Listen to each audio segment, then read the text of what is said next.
direto ao plenário da Câmara dos Deputados, sem ser debatido previamente nas comissões. Dados do Instituto de Pesquisa Econômica Aplicada apontam que a cada minuto 2 pessoas são vítimas de estupro no Brasil. Quase 20 mil crianças menores de 14 anos se tornam mães a cada ano no país. Que defende o direito a um feto, mas não defende o direito de uma criança não ser obrigada a levar uma gravidez fruta de um estupro. E de nós, mulheres, que muitas vezes somos vítimas vulneráveis. O Código Penal brasileiro não pune o aborto em casos de estupro nem prevê restrições de tempo para a execução. Também é autorizada a interrupção da gravidez, quando houver risco de morte da mulher ou de malformação cerebral do feto. Mas fora desses casos, o aborto atualmente pode levar a penas de até 4 anos de prisão. Olha, com relação a este assunto, é bom mesmo que o Congresso Nacional reveja essa questão da lei do aborto, porque realmente é uma lei que já está prevista no Código Penal brasileiro e que determina que em certos casos possa-se fazer aí o aborto, como em caso aí de uma doença do próprio feto, a questão do estupro, mas é bom que realmente seja revisto aí esse texto legislativo para que se possa aprovar esta lei da melhor forma possível. Olha, o presidente Luiz Inácio Lula da Silva foi aplaudido de pé na ONU em Genebra, onde participou do fórum inaugural da Coalizão Global por Justiça Social, organizado pela Organização Internacional do Trabalho.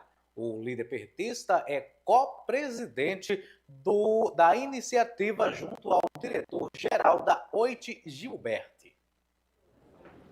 Em viagem à Europa, o presidente Luiz Inácio Lula da Silva esteve nesta quinta-feira na sede das Nações Unidas em Genebra, na Suíça.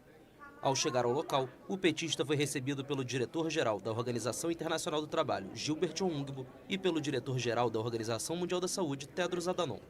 Ao entrar no salão principal, Lula foi ovacionado pelos presentes, que o aplaudiram de pé. De acordo com a Agência Brasil, o presidente aproveitou a ocasião para defender a taxação dos super-ricos e o combate à fome, sinalizados como prioridades da presidência brasileira no G20, grupo das 20 maiores economias do mundo. O ex-líder sindical falou na sessão de encerramento do Fórum Inaugural da Coalizão Global para a Justiça Social, iniciativa da qual será co-presidente, junto ao diretor-geral da OIT. Durante o discurso, Lula afirmou que o bem-estar da população está ligado aos compromissos de preservação do meio ambiente e defendeu a relação entre capital e trabalho para minimizar as desigualdades sociais. Ele ainda voltou a defender a participação mais igualitária dos países em desenvolvimento nos organismos de governança global, pauta que vem sendo reforçada desde que retornou ao poder em 2023 para seu terceiro mandato como presidente. E o Papa Francisco fez um alerta nesta sexta-feira contra o uso militar da inteligência artificial e pediu a proibição das armas autônomas letais. As declarações foram feitas durante a participação histórica do líder religioso na cúpula do G7, que acontece no sul da Itália. O Papa Francisco se tornou nesta sexta-feira o primeiro chefe da Igreja Católica a participar da reunião das 7 democracias mais ricas do mundo, com um encontro que foca na inteligência artificial. Francisco, de 87 anos, chegou ao meio-dia de helicóptero em Borgo Egnazza, um resort de luxo na região da Apulia, no sul da Itália, onde acontece a cúpula do G7, que reúne Alemanha, Canadá, Estados Unidos, França, Itália, Japão e Reino Unido. O argentino é um convidado incomum para este tipo de cúpula e apresenta aos líderes mundiais sua visão sobre inteligência artificial e a ética dos algoritmos, uma questão que preocupa o Vaticano. In un dramma come quello dei conflitti armati, é urgente repensar. À luz da tragédia que é um conflito armado, é urgente reconsiderar o desenvolvimento e a utilização de dispositivos como as chamadas armas letais autônomas e, em última análise, proibir sua utilização. Isso começa com um compromisso eficaz e concreto de introduzir um controle humano cada vez maior e mais adequado. Nenhuma máquina deveria escolher tirar a vida de um ser humano. Dovrebbe mai scegliere se togliere la vita a un essere umano. O Papa descreveu a IA como um instrumento fascinante e tremendo e alertou para os riscos associados ao seu uso. Francisco tem previstas 10 reuniões bilaterais, incluindo uma com o presidente Lula e os líderes de países como Estados Unidos, Índia, Ucrânia e Turquia, entre outros. E o mundo bateu o recorde de deslocados pelo 12º ano consecutivo. O número de pessoas forçadas a se deslocarem aumenta rapidamente por causa de guerras, violências e perseguições. O mundo registrou o recorde de 120 milhões de pessoas deslocadas à força até o fim de abril de 2024. A ONU alertou nesta quinta-feira que o número não para de aumentar, devido às guerras, violência e perseguições. Em seu relatório anual, o Alto Comissariado das Nações Unidas para os Refugiados aponta que os deslocamentos forçados no mundo aumentaram pelo 12º ano consecutivo como uma consequência dos conflitos em Gaza, no Sudão e em Mianmar. O diretor do Acnur alertou que a guerra continua sendo o motor dos deslocamentos em massa. Mas esta incapacidade de fazer a paz, que é característica da nossa época, está realmente tendo um pesado impacto sobre milhões de pessoas. Todos os anos, milhões a mais. 114 milhões foi a tendência do ano passado. Agora 120 milhões e está aumentando. O aumento da estatística é acelerado. Há alguns meses, no final de 2023, o número de deslocados era de 117,3 milhões, número que já superava o resultado de 2022 em 10 milhões de pessoas. O planeta tem quase o triplo de pessoas deslocadas do que o número registrado em 2012, e a quantidade atual é equivalente à população do Japão. O Acnur destaca que 23 milhões destas pessoas estão nas Américas. A Venezuela é o terceiro país com o maior número de deslocados no exterior, com mais de 6 milhões de pessoas. E a paisagem na ilha grega de Delos é de cartão postal. Ruínas antigas às margens do mar Egeu, ilhotas rochosas e também veleiros que navegam para Mykonos, mas a elevação das águas afunda as ruínas dessa cidade de 2.000 anos de antiguidade. A antiga cidade grega de Delos, no arquipélago de Cíclades, pode sumir para sempre. Ruínas arqueológicas de 2.000 anos, reconhecidas como Patrimônio Mundial da Unesco, correm o risco de ficar submersas devido ao aumento do nível do mar Egeu. On est ici au bord de la mer. Estamos aqui na beira-mar e podemos ver o litoral atual. Estou do lado de um monumento antigo de mármore, que era um banco e está destruído pelo nível atual das águas. Mas existem outros monumentos que se encontram completamente submersos. Podemos identificar duas construções circulares grandes. A maior tem quase 20 metros e a outra tem 10 metros. On peut deviner là deux grandes fondations circulaires. La plus grande fait à peu près 20 mètres, la seconde 10 mètres. Delos foi um ponto crucial do comércio no Mediterrâneo há 2 milênios. A cidade, que viveu seu apogeu nos tempos romanos, contava com cerca de 30.000 habitantes. Delos é como a Pompeia do Mediterrâneo Oriental, ou seja, é um local que nunca foi repovoado desde que foi abandonado no final da Antiguidade. Assim, os vestígios estão totalmente preservados e foram recuperados graças ao trabalho da Escola Francesa de Atenas, durante 150 anos de pesquisas no local. Isso significa que é um sítio arqueológico onde vamos encontrar uma espécie de microcosmo de como era uma paisagem antiga, uma sociedade e uma cultura material da antiguidade. de microcosme de ce qu'était un paysage antique, de ce qu'était une société, une culture matérielle. Segundo a ONU, o mar cresce na bacia do Mediterrâneo a uma taxa de 2,8 milímetros anualmente nas últimas décadas. De acordo com especialistas, a ilha não afunda somente pelas mudanças climáticas, mas também pelo movimento das placas tectônicas. O problema piora pelo fluxo de turistas que chegam à ilha de Mykonos e também visitam Delos. Muitos deles não respeitam o patrimônio cultural. As cidades costeiras, como Delos e Veneza, vão sofrer muito em algum momento, devido ao nível do mar. Não sei quando.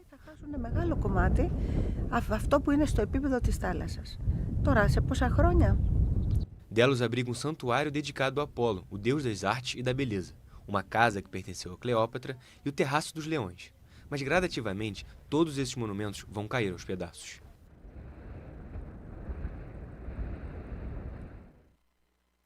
E o Jornal da Litoral vai para mais um breve intervalo comercial. E na volta você confere outras notícias do estado do Rio Grande do Norte, do Brasil e também do mundo. É rapidinho.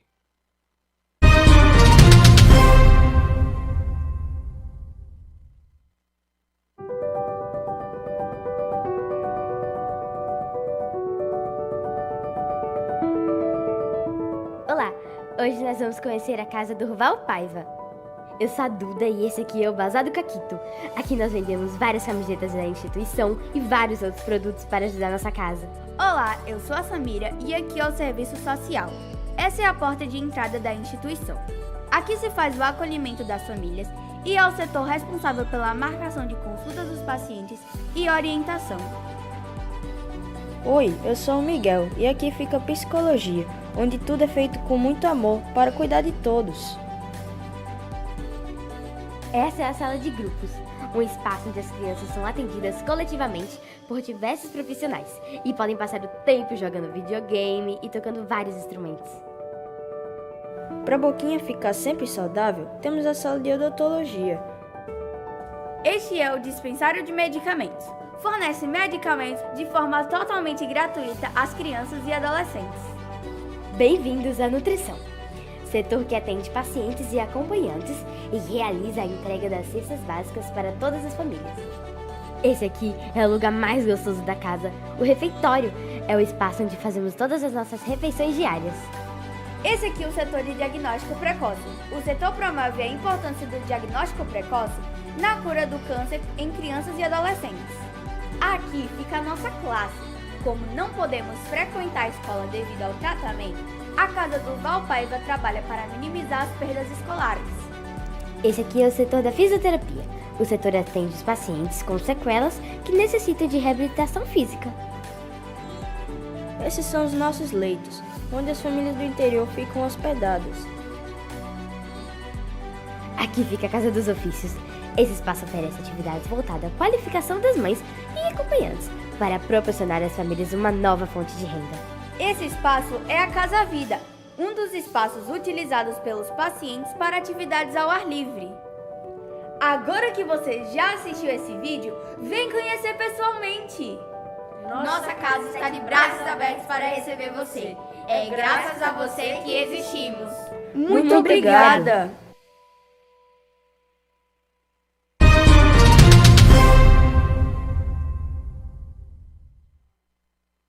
De volta com o nosso JL no último bloco e agora vamos a mais notícias.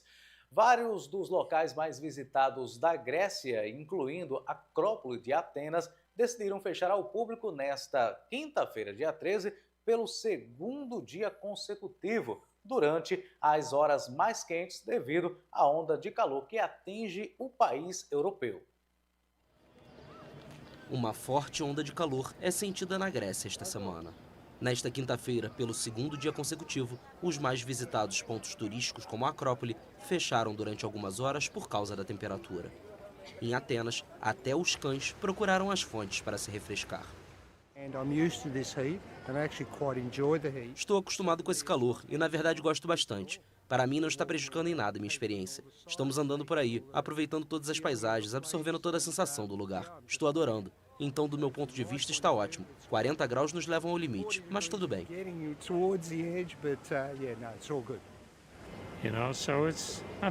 Não estou realmente desconfortável, porque prefiro que esteja quente do que 10 graus.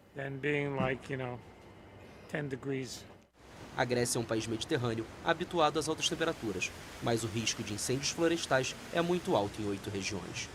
O Ministério da Crise Climática e Proteção Civil disse que as temperaturas devem começar a cair a partir desta sexta-feira.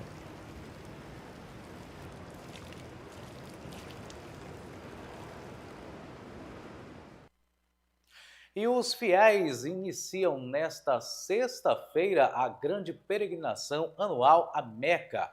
O Hajj é um dos 5 pilares do Islã que todos os anos os muçulmanos devem fazer pelo menos uma vez na vida. A grande peregrinação anual dos muçulmanos começa nesta sexta-feira na cidade saudita de Meca e suas imediações, com a chegada dos fiéis ao grande acampamento de Mina, na região oeste do reino, sob um calor sufocante. Depois, os fiéis seguem para Mina, um vale cercado por montanhas rochosas, a vários quilômetros de Meca, onde passarão a noite em tendas climatizadas. O sábado deve ser um dia de orações particularmente difícil para os peregrinos no Monte Arafá. Segundo o porta-voz do Ministério da Saúde saudita, no ano passado o governo atendeu mais de 10 mil peregrinos com problemas vinculados ao calor. Com a guerra entre Israel e o movimento islamista Hamas na faixa de Gaza, muitos peregrinos afirmam que rezam pelos moradores do território palestino, bombardeado e cercado há mais de 8 meses.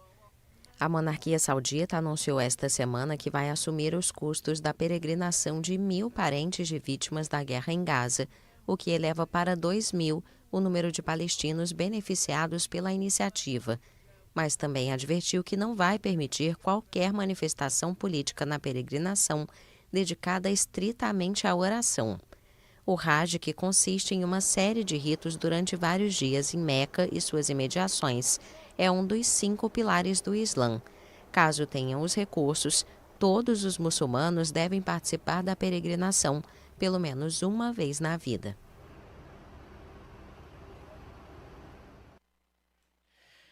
E vamos a mais uma informação com relação ao meio ambiente. Milhares de peixes começaram a aparecer mortos em uma laguna no México nos últimos dias. Voluntários e funcionários limpam a região para evitar a propagação de doenças.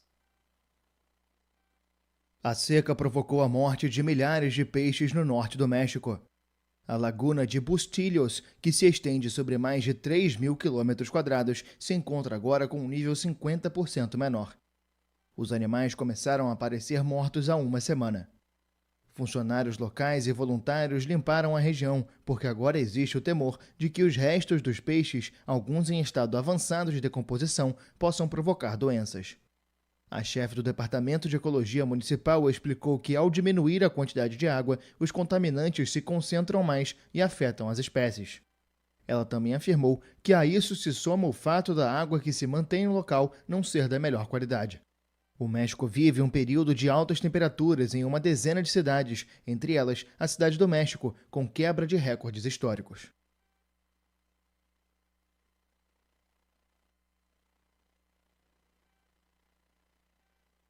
Agora vamos falar de esporte. A Alemanha finalizou nesta quinta-feira, dia 13, a preparação para a estreia na Euro na próxima sexta-feira, no caso hoje, contra a Escócia, em uma crise inédita para uma das seleções com mais tradição. A competição continental em casa pode ser o início de uma nova fase.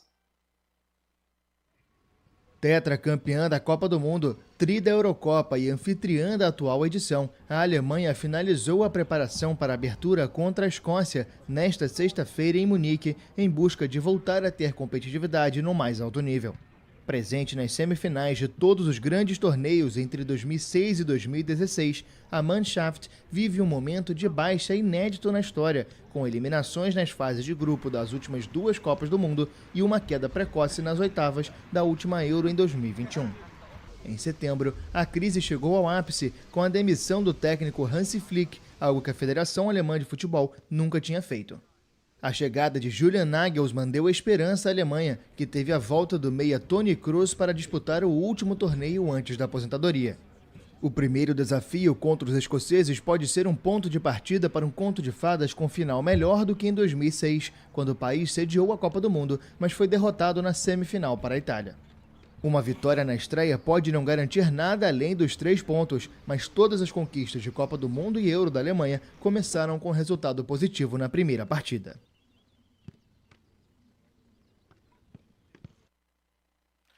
E vamos agora falar sobre economia. O Conselho Executivo do Fundo Monetário Internacional, FMI, deu uma alegria ao presidente argentino Javier Milei na quinta-feira, dia 13, aprovando o desembolso imediato de cerca de 800 milhões de dólares, mas alertou que ele deve melhorar a qualidade do ajuste fiscal.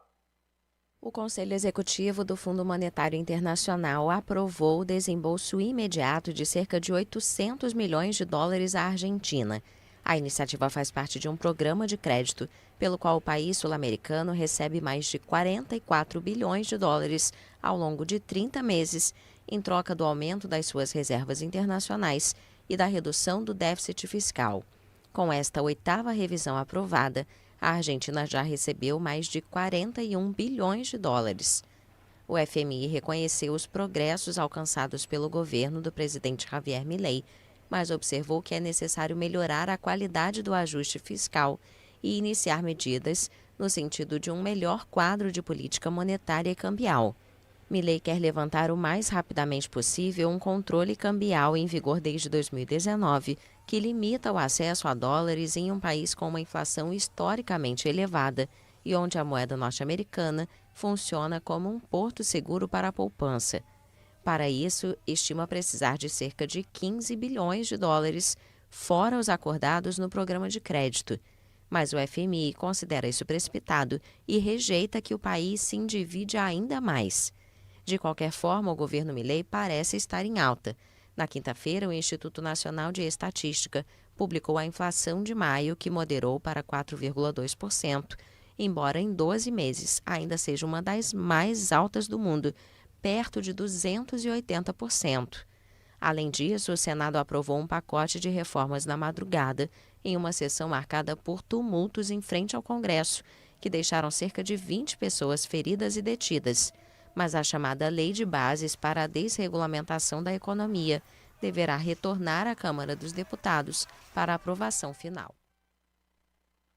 E os países do G7 concordaram nesta última quinta-feira, dia 13, em realizar um empréstimo à Ucrânia de cerca de 50 bilhões de dólares, cerca de 270 bilhões de reais, usando juros gerados por ativos russos congelados pelo Ocidente. O G7, grupo formado por Alemanha, Canadá, Estados Unidos, França, Itália, Japão e Reino Unido, alcançou um acordo político para emprestar a Kiev 50 bilhões de dólares, cerca de 270 bilhões de reais. O empréstimo vai ser sustentado com os juros dos ativos financeiros russos congelados no exterior desde o início da guerra na Ucrânia, em fevereiro de 2022. Moscou possui quase 325 bilhões de dólares bloqueados pelas nações do Ocidente. Ainda não se sabe o que aconteceria se os ativos fossem liberados no caso de um hipotético acordo com a Rússia, ou quem assumiria o risco em caso de inadimplência. O G7 fez o anúncio nesta quinta-feira, no início da cúpula anual do grupo, que está sendo realizada no sul da Itália. O presidente ucraniano Volodymyr Zelensky também está em Bari para participar de diversas reuniões com os líderes do bloco. O apoio à Ucrânia, devastada pela invasão russa, é um dos principais temas da agenda da reunião, juntamente com a guerra em Gaza. Os líderes do G7 anunciaram seu apoio a uma proposta de trégua em Gaza, promovida pelos Estados Unidos, que prevê a libertação dos reféns capturados pelo Hamas em Israel no ataque de 7 de outubro. O governo da Itália convidou uma dezena de líderes que não pertencem ao grupo, incluindo os presidentes do Brasil, Luiz Inácio Lula da Silva, e da Argentina, Javier Milei. Também estará presente no encontro o Papa Francisco, que dará uma palestra sobre a inteligência artificial e ética dos algoritmos.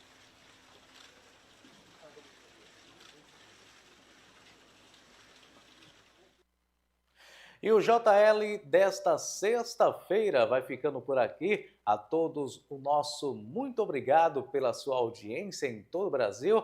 A gente volta na próxima semana, segunda-feira, se assim Deus nos permitir, a partir das 14 horas, com outras notícias e atualizações do Rio Grande do Norte, do Brasil e também do mundo.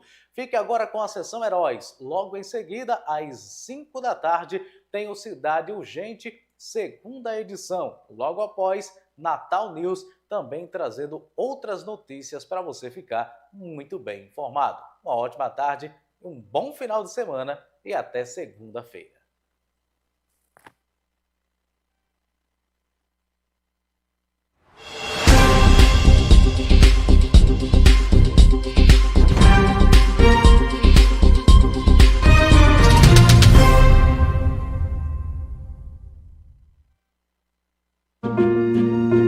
A gente sabe acreditar em super-heróis.